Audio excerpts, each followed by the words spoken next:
लोकसभा निवडणुकीची रणधुमाळी सुरू झालेली आहे। महायुती आणि महाविकास आघाडीच्या घटक पक्षांमध्ये जागा वाटपाच्या चर्चा सुरू आहे आणि अशातच नाशिककडे संपूर्ण राज्याचं लक्ष आहे, कारण 2 दिवसांमध्ये नाशिकमध्ये मनसेचा वर्धापन दिन साजरा होतो आहे। राहुल गांधी देखील नाशिकच्या दौऱ्यावर आहेत आणि त्याच दरम्यान राष्ट्रवादी काँग्रेस शरद पवार पक्षाचे प्रमुख शरद पवार यांची नाशिकमध्ये सभा होणार आहे। दिंडोरी लोकसभा मतदारसंघातील निफाडमध्ये ही सभा होते। 13 तारखेला शरद पवार नाशिकमध्ये आहेत। नेमकं सभेचं नियोजन काय आहे?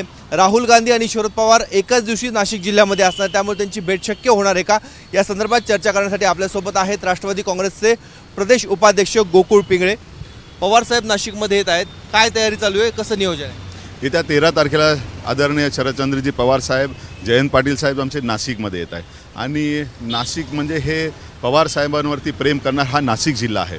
त्यामुळे नाशिक जिल्ह्यातनं पहिली सभा जी 13 तारखेला आम्ही निफाडमध्ये घेतोय आणि शेतकऱ्यांचे अनेक प्रश्न आहेत। शेतकऱ्यांचे कांदा प्रश्न असतील, त्यानंतर द्राक्षाचा प्रश्न असेल, शेतीमालाचा प्रश्न असेल, ह्या सगळ्या गोष्टीला वाचा फोडण्यासाठी आदरणीय शरदचंद्रजी पवार साहेबांनी हा निफाड हा मतदारसंघ जो दिंडोरी मतदारसंघ हा निवडला आहे आणि तिथून आम्ही महाराष्ट्राच्या राजकारणाच्या दृष्टीने ही सुरुवात करणार आहे।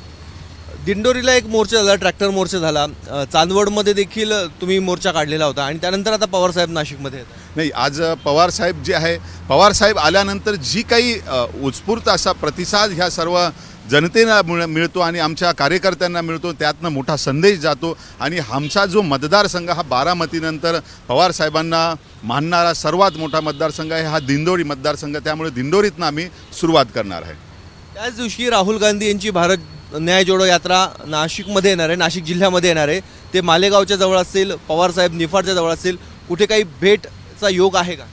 आदरणीय पवार साहेब आणि स्थानिक पदाधिकारी यांच्याशी आम्ही बोलून आणि ह्या दोघांची 14 तारखेला कशी भेट होईल याचं आम्ही नियोजन करतो आहे। पवार साहेब कुठे भारत जोडो न्याय यात्रेमध्ये सहभागी झाले तर अति उत्तम होईल। आम्ही त्यांना विनंती करतोय की आपण दोन्ही एक भारतातले एक मोठे नेते आज दोन्ही जर एकत्र आले तर ह्या जिल्ह्यामध्ये आणि महाराष्ट्रामध्ये आणि भारतामध्ये चांगला संदेश जाईल। पवार साहेबांचा नेमका कार्यक्रम कसा असणार आहे 2-3 दिवसात?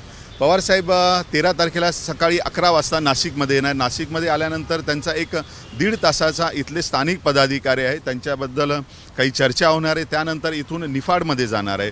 निफाडमध्ये काही स्थानिक जे शेतकरी असतील, जे काही लोक असतील, त्यांच्याशी 1-1.5 तास आम्ही चर्चा करून पुढे मग मेळाव्याला आणि सभेला सुरुवात होणार आहे।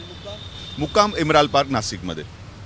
पण मग 14 तारखेचा काय कार्यक्रम आहे? 14 तारखेचा आता त्याच्यावरतीच चाललंय। 14 तारखेला सकाळी साहेब जाणार आहे इथून, तर ती जर भेट पवार साहेब आणि राहुल गांधी जर भेटले तर अति उत्तम होईल। त्याच्यासाठी आम्ही स्वतः प्रयत्न करणार आहोत। एकंदरीत आपण बघतोय लोकसभा निवडणुकीचं रणशिंग शरद पवार नाशिकच्या निफाडमधनं फुंकणार आहे आणि सर्वात महत्त्वाचं म्हणजे राहुल गांधी हे त्याच दिवशी नाशिक जिल्ह्यामध्ये असणार आहे, शरद पवार नाशिक शहरामध्ये असणार आहे। त्यामुळे 14 तारखेला या 2 मोठ्या नेत्यांची नाशिकमध्ये भेट होते का, याकडे सर्वांचं लक्ष लागलंय।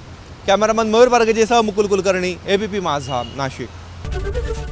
एबीपी माझा, उघडा डोळे बघा नीट।